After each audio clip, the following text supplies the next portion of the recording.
Beleza pura, galera, tranquilaço, estamos aqui de novo, estamos aqui de volta. E olha só, dando continuidade aí ao nosso curso de Legislação Penal Especial, a gente agora passa a trabalhar uma lei muito importante para a sua prova, que é a Lei 10.826 de 2003. Que lei é essa, pessoal? É a lei do Estatuto do Desarmamento. Estatuto do Desarmamento. Beleza pura? Vamos ter muito cuidado com essa lei, por conta dela ter uma incidência muito relevante nas provas. Tranquilaço? Beleza pura. Olha só, pessoal, eu primeiro preciso apresentar um histórico desta lei para vocês, para que a gente possa entender, tá? Entender a necessidade deste novo diploma legal em nosso direito, tá bom? Então, olha só. As armas, em geral, e aqui, armas brancas e armas de fogo, tá bom?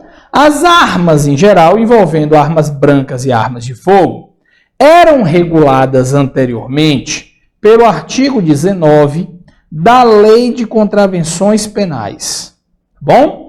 Então, as armas, ok, eram tuteladas anteriormente pelo artigo 19 da Lei de Contravenções Penais. Veja bem, pessoal, essa normatização, ela era muito branda. Por que muito branda? Porque uma contravenção penal, em geral, tem uma pena, uma sanção muito branda. Com o tempo, tá? Em 2003, entendeu-se a necessidade de modificar o tratamento penal no que tange às armas de fogo no Brasil, tá bom? E em 2003 foi instituída a Lei 10.826 de 2003, que passou a disciplinar as armas de fogo, tá? Armas de fogo, acessórios e munição. Beleza pura? Então, veja só, aquilo que era arma de fogo, acessório e munição, deixou de ser regulado pelo artigo 19 da Lei de Contravenções Penais e passou a ser regulado pela Lei 10.826 de 2003. Isso significa que ocorreu, pessoal, um fenômeno chamado derrogação, tá? Derrogação é a mesma coisa que revogação parcial, tá bom? Houve revogação parcial da Lei de Contravenções Penais, tá bom? No que tange ao artigo 19, no que tange às armas de fogo, acessórios e munição. Por quê? Porque eles passaram a ser tratados pela Lei 10.826. Entretanto, e aí vem a Fernandica, as armas brancas continuam reguladas pelo artigo 19 da Lei de Contravenções Penais. O que significa dizer o seguinte, pessoal? Significa dizer o seguinte: não houve revogação total, mas sim parcial, justamente porque as armas brancas continuam reguladas pelo artigo 19 da Lei de Contravenções Penais. Ou seja, só foi disciplinado pela Lei 10.826 armas de fogo, acessórios e munição, tá bom? E as armas brancas não foram incorporadas por esta nova lei. De modo que o que aconteceu, o fenômeno ocorrido, é apenas de revogação parcial. Portanto, mera derrogação do artigo 19. Aí vem mais uma Fernandica, não ocorreu, portanto, tá? Não ocorreu, portanto, abrogação. Por que não ocorreu abrogação? Porque abrogação, pessoal, seria a revogação total. Beleza pura? Então, não ocorreu abrogação, deixa eu só colocar aqui a letra G direito, tá? Não ocorreu abrogação justamente porque não houve revogação total. Quer dizer, ele continua vigente, o artigo 19, em relação às armas brancas. Beleza pura? A sua prova sempre gosta de uma pegadinha nesse sentido. Sempre gosta de te fazer uma sacanagem para ver se você erra essa questão. Então, ó, não aconteceu a abrogação, o fenômeno aqui é derrogação. Beleza pura? Aí, olha só, pessoal. A lei 10.826 de 2003, ela tem como objeto material, ou seja, aquilo sobre o que os crimes que ela vai regulamentar incidem, tá? O objeto material dessa lei seriam armas de fogo, armas de fogo, acessórios de arma de fogo e munição. Beleza pura? Qual é o cuidado que você tem que ter aqui? Ainda existe um quarto objeto material que ele não é constante na lei. Ele aparece apenas no artigo 16, parágrafo único. Ele vai aparecer lá especialmente, que é o artefato explosivo, tá? Ou incendiário, tá bom?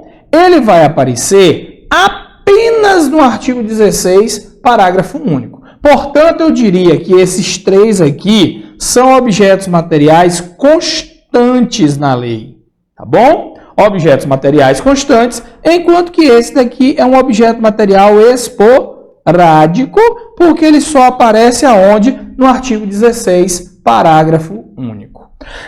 Beleza, pura? Vamos definir o que seria arma de fogo, pessoal. Arma de fogo, veja bem, quando eu me referi às armas de fogo, aos acessórios e à munição, eu vou fazer uma referência genérica à expressão artefato, tá? Artefato. Então, armas de fogo é o artefato, artefato apto a expelir, tá? Apto a expelir projéteis, tá? A partir da combustão de gases, decorrente da energia cinética, tá bom? Das partículas condensadas no projétil. Beleza pura? Então, arma de fogo seria o mecanismo, né, o artefato, capaz de expelir, né, projéteis a partir da combustão de gases, ou seja, da queima, tá, provocada pela energia cinética, né, daquilo que está condensado, né, no projétil. Beleza pura? Show de bola? E o que seria munição, professor? O que seria munição? Munição é exatamente o quê? Aquilo que vai ser expelido, o artefato, que será expelido, tá? Expelido pela arma de fogo a partir da combustão de gases decorrente da energia cinética do projétil, daquilo que está condensado no projétil. Beleza pura? E os acessórios, professor? E os acessórios? São artefatos, tá? Que acoplados à arma de fogo, tá? Facilitam-lhe ou potencializam-lhe o uso ou a finalidade. Então, a arma de fogo é o artefato que expele os projéteis a partir da combustão de gases. A munição é o artefato que é expelido, né, apto a ser expelido pela arma de fogo a partir da combustão de gases. E os acessórios são aqueles artefatos que, acoplados à arma de fogo, tá, eles são capazes de potencializar ou facilitar o uso ou a finalidade de uma arma de fogo. Ou seja, eles podem permitir um uso potencializado ou até mesmo uma finalidade otimizada. Beleza pura? Tranquilão, pessoal? Aí o que a gente precisa compreender sobre cada um deles? Olha só. Armas de fogo, tá? Armas de fogo.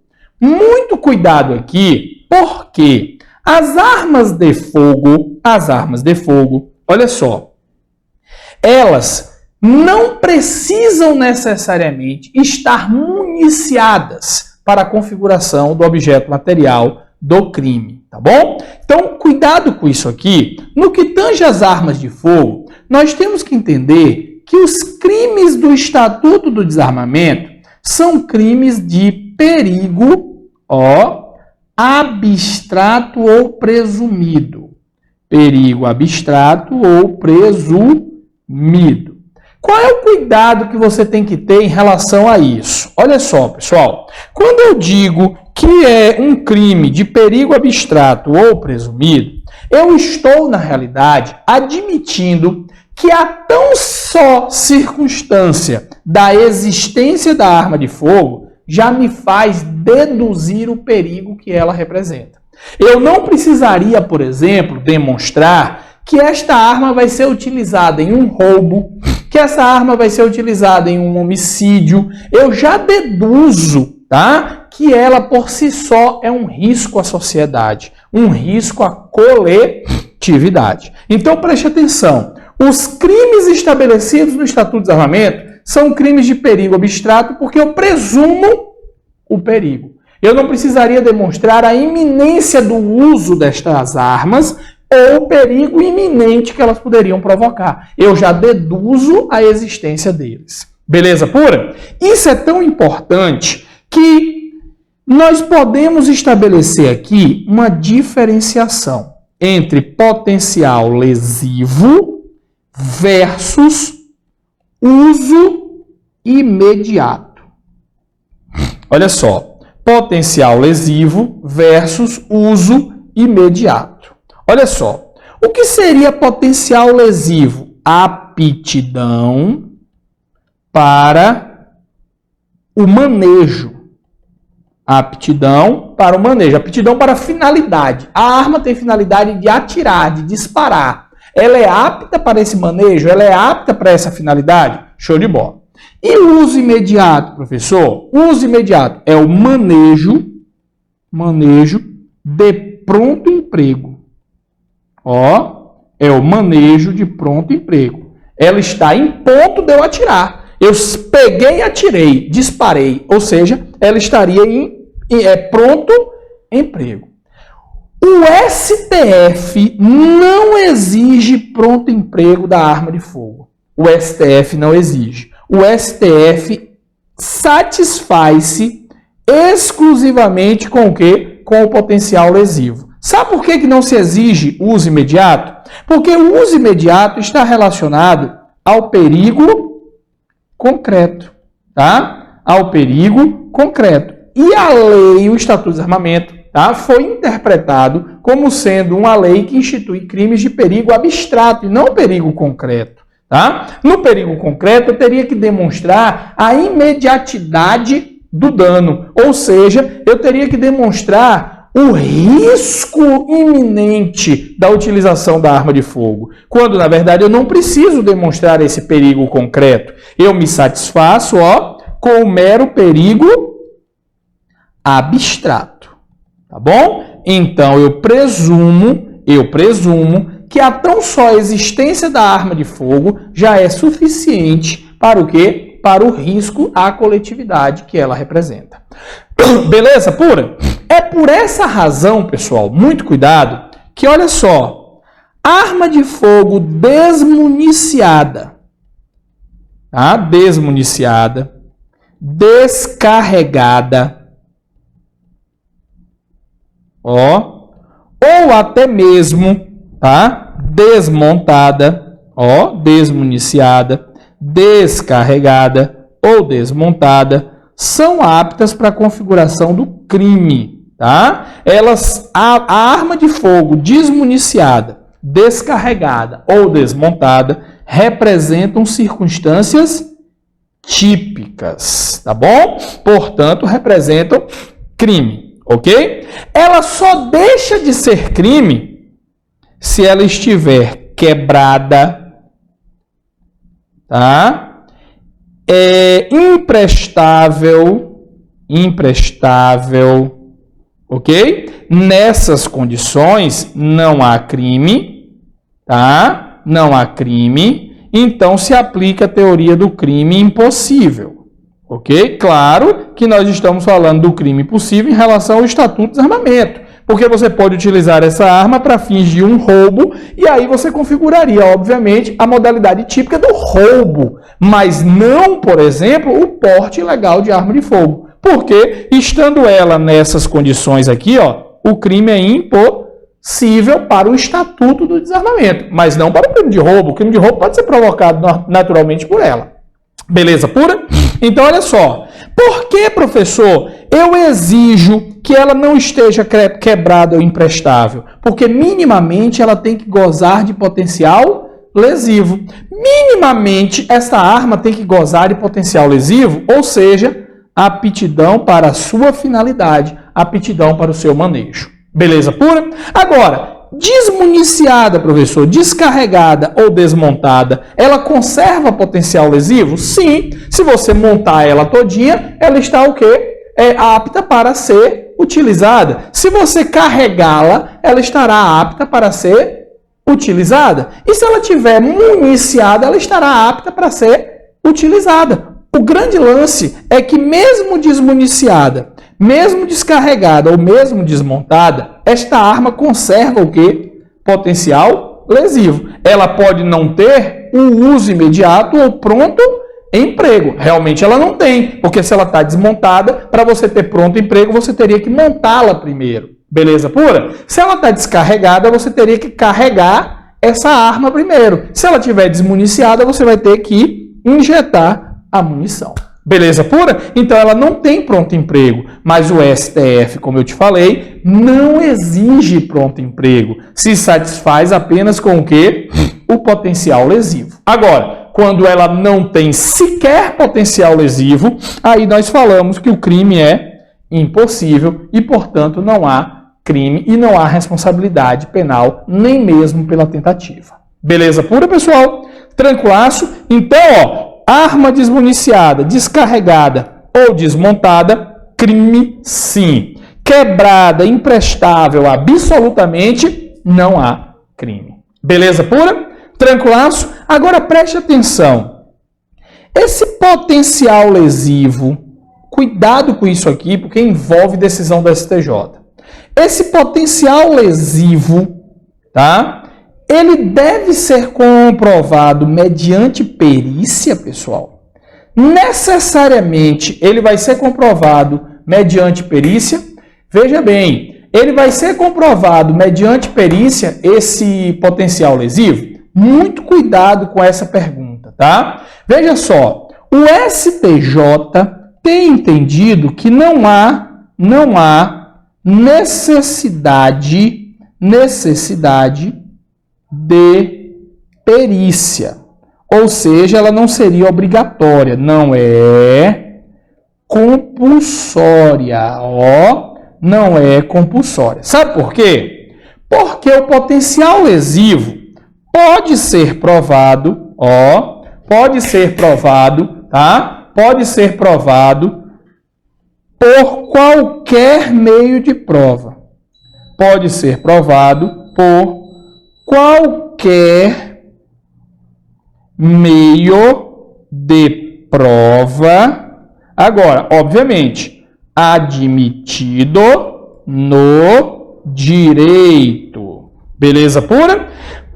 O potencial lesivo, ele não precisa inexoravelmente da perícia, tá? Ele pode ser provado, ó, por qualquer meio de prova admitido no direito. Logicamente que tem que ser o meio de prova admitido no direito, uma vez que a prova tem que ser lícita, ok? Agora veja só, pessoal, o mesmo STJ que disse que não precisa de perícia, determinou que caso a arma de fogo, ó, caso a arma de fogo seja apreendida, caso ela seja apreendida, tá? Caso ela seja apreendida, olha só, a perícia é obrigatória, tá bom? Aí você se pergunta, por que a perícia é obrigatória quando a arma é apreendida e ela não precisa ser compulsória para provar a potencialidade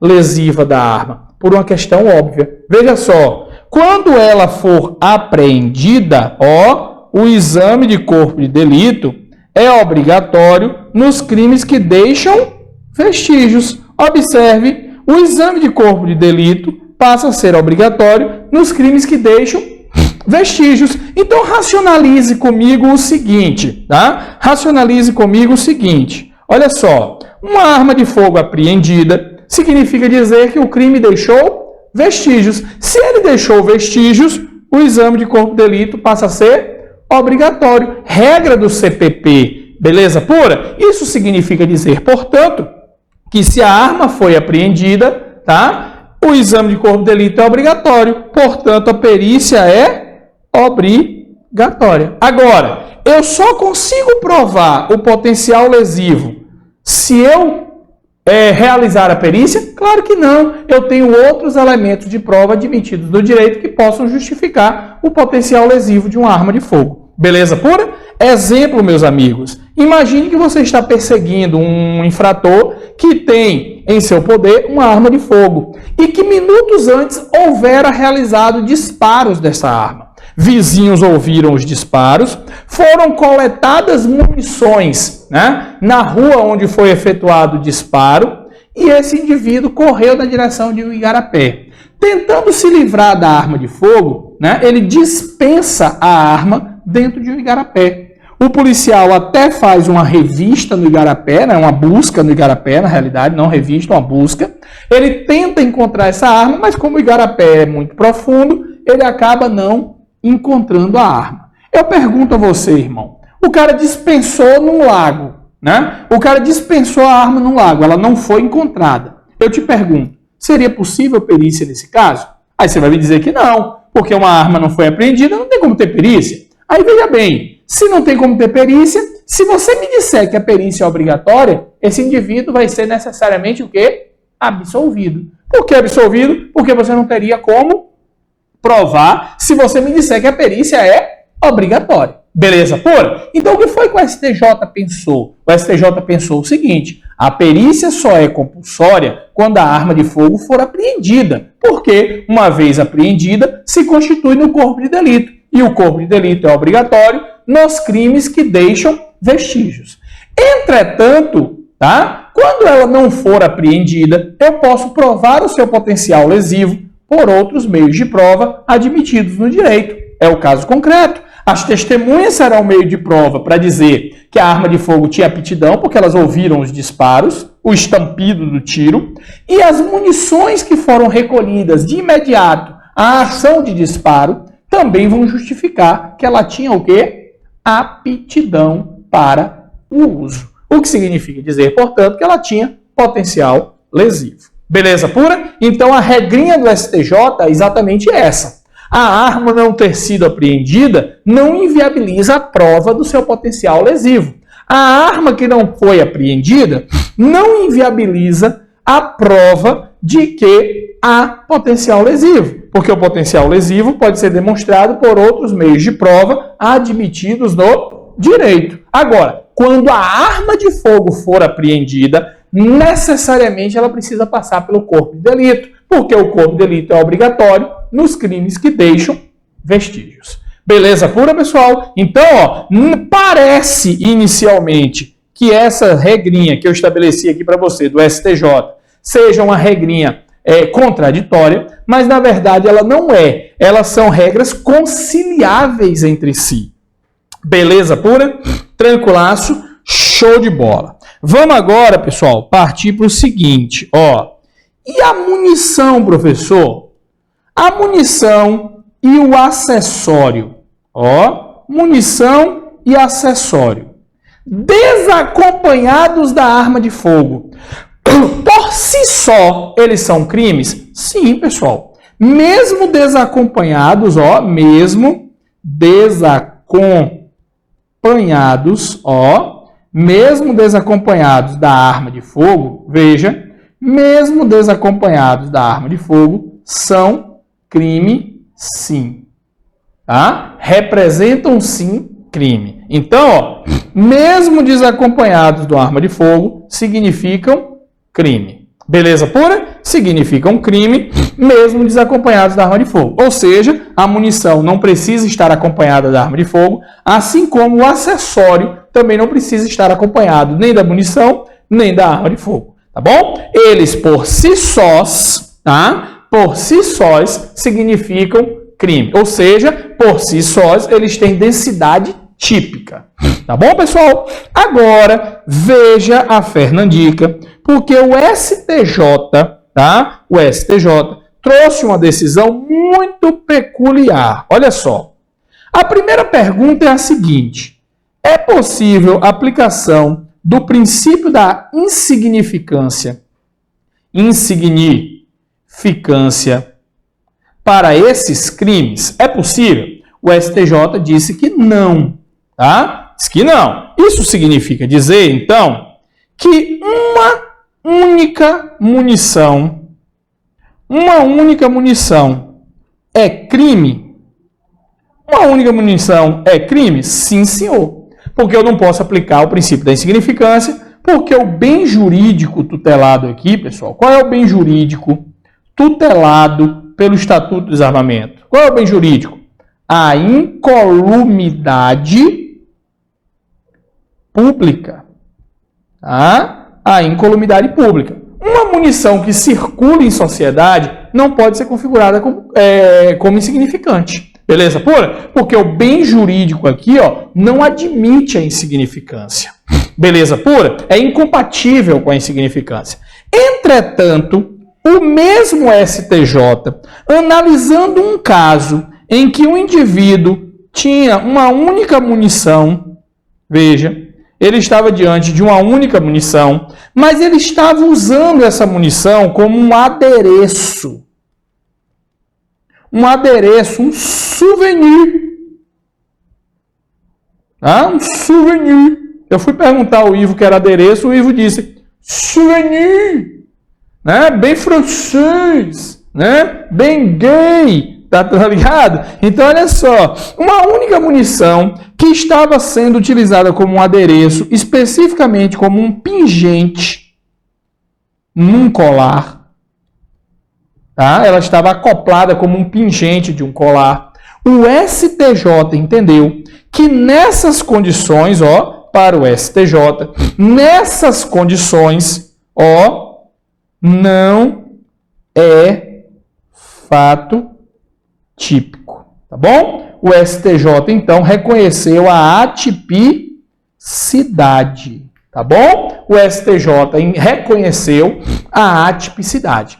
E aqui, pessoal, veja bem qual foi a lógica do STJ. Veja, esse crime é doloso e houve, na realidade, aqui uma desnaturação do dolo. Por quê? Porque o dolo qual era? Utilizar aquela munição para a finalidade de acoplamento futuro numa arma de fogo, tá bom?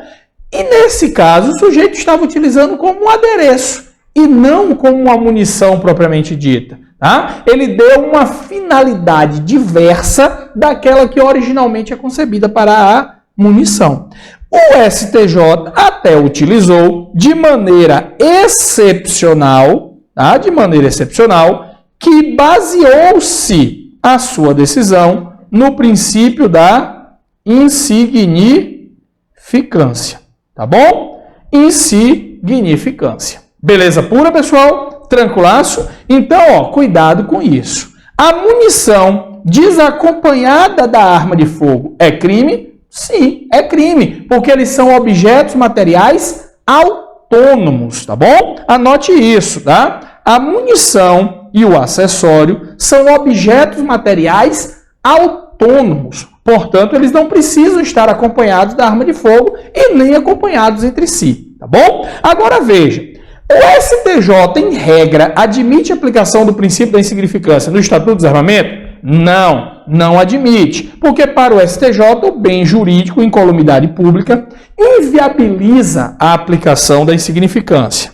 Isso significa, portanto, que uma única munição, quando ela for encontrada isolada, ela será suficiente para o fato típico, ou seja, representa crime? Sim, é crime, tá? Porém, uma única munição, excepcionalmente, tá, utilizada como adereço, souvenir, pingente de um colar, o STJ entendeu que não é fato típico e, portanto, reconheceu a atipicidade, aplicando excepcionalmente o princípio da insignificância.